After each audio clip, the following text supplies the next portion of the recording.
CM Chandrababu సమక్షంలోనే భరోసా ఇచ్చిన మార్గదర్శకులు. బంగారు కుటుంబం లబ్ధిదారుల్లో ఆనందం వెల్లువరిసింది.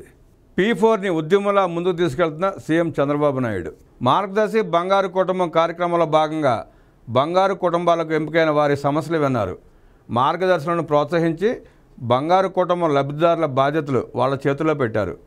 పేదరిక నిర్మూలనకు నడుంగట్టిన సీఎం చంద్రబాబు P4 కార్యక్రమాన్ని ఓ ఉద్యమంలా ముందుకు తీసుకెళ్తున్నారు. సోమవారం నాటి ప్రజావేదిక కార్యక్రమంలో బంగారు కుటుంబానికి ఎంపికైన లబ్ధిదారు సరిగల నీలిమ మాట్లాడుతూ, నా భర్త చనిపోవడంతో ప్రస్తుతం పుట్టింట్లోనే ఉంటున్నాను. సొంత ఇల్లు లేదు, స్థలం లేదు. మా నాన్న విద్యుత్ పని చేస్తూ మమ్మల్ని పోషిస్తున్నారు. 2 బిడ్డలు ఉన్నారు.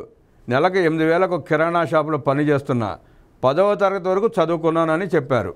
ముఖ్యమంత్రి చంద్రబాబు ఔదార్యాన్ని చూపిస్తూ సీఎం సహాయ నిధి ద్వారా సాయం అందించి నీలిమ కుమారుడు చెవిని బాగు చేస్తానని హామీ ఇచ్చారు.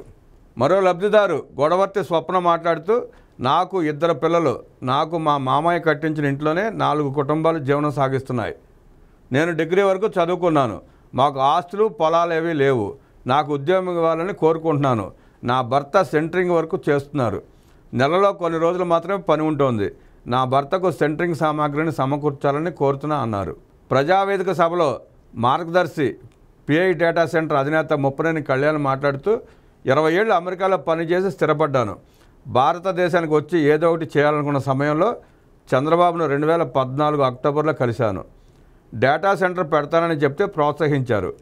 ప్రపంచంలోనే మంచి డేటా సెంటర్ను అమరావతిలో ఏర్పాటు చేసి వేల మందికి ఉద్యోగాలు ఇచ్చాం. మా కంపెనీలో ఉద్యోగాలు చేశాక మంచి కంపెనీలకు వెళ్ళి పెద్ద జీతాలు తీసుకుంటున్నారు. సీఎం చంద్రబాబు తీసుకొచ్చిన ఐటీ విప్లవంతో లక్షల మంది ఉద్యోగాలు చేస్తున్నారు. వీరంతా P4లో పాలు పంచుకోవాలి. స్వర్ణాంధ్ర విజన్ 2047 సాధనకు P4 ఒక మైలురాయిగా నిలిచిపోతుంది. P4 కేస్ స్టడీగా మిగులుతుంది. పొన్నేకల్లు గ్రామంలో 100 కుటుంబాలను దత్తత తీసుకుంటాను.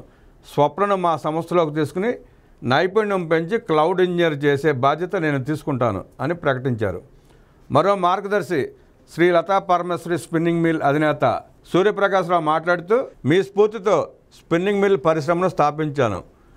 మీ ప్రభుత్వంలో పరిశ్రమలకు సబ్సిడీలు రావడంతో అభివృద్ధి చేసుకున్నాం. ప్రస్తుతం 500 కుటుంబాలు ఉపాధి పొందుతున్నాయి. టీటీడీ, ఇస్కాన్ పలు సేవా సంస్థలకు విరాళాలు అందిస్తున్నాం. సరిగల నీలిమకు ఉద్యోగం ఇస్తాం. ట్రైనింగ్ ఇచ్చి ఇల్లు, భోజనం, వసతి కల్పించి మంచి జీతం ఇస్తాం. ఆమె 2 పిల్లల చదువు బాధ్యతను తీసుకుని ప్రయోజకులయ్యేదాకా చూసుకుంటాం. పొన్నేకల్లులో 50 పేద కుటుంబాలను పైకి తీసుకొచ్చేలా చొరవ తీసుకుంటామని ప్రకటించారు. కేకే స్పిన్టెక్స్ అధినేత ప్రసాద్ మాట్లాడుతూ, సీఎం చంద్రబాబు స్ఫూర్తి చూస్తే మాలాంటి వారికి ఆనందంగా ఉంది.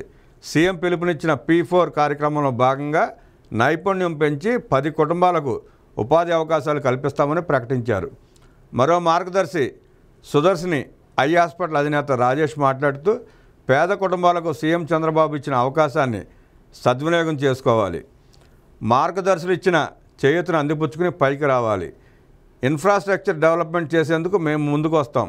మా డాక్టర్స్ అందరం గుంటూరు బ్రాంచ్ తరఫున 50 కుటుంబాలను దత్తత తీసుకుంటామని ప్రకటించారు.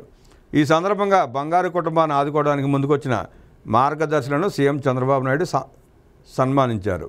P4 గురించి వెకిలిగా మాట్లాడుతున్న బుద్ధి లేని బడుద్దాయిలకి ఇది చెంపపెట్టలాంటిది. ఈ కార్యక్రమం చంద్రబాబు నాయుడు గారు చెప్పారంటే అది జరిగి తీరుతుంది, సాధించి తీరుతారు.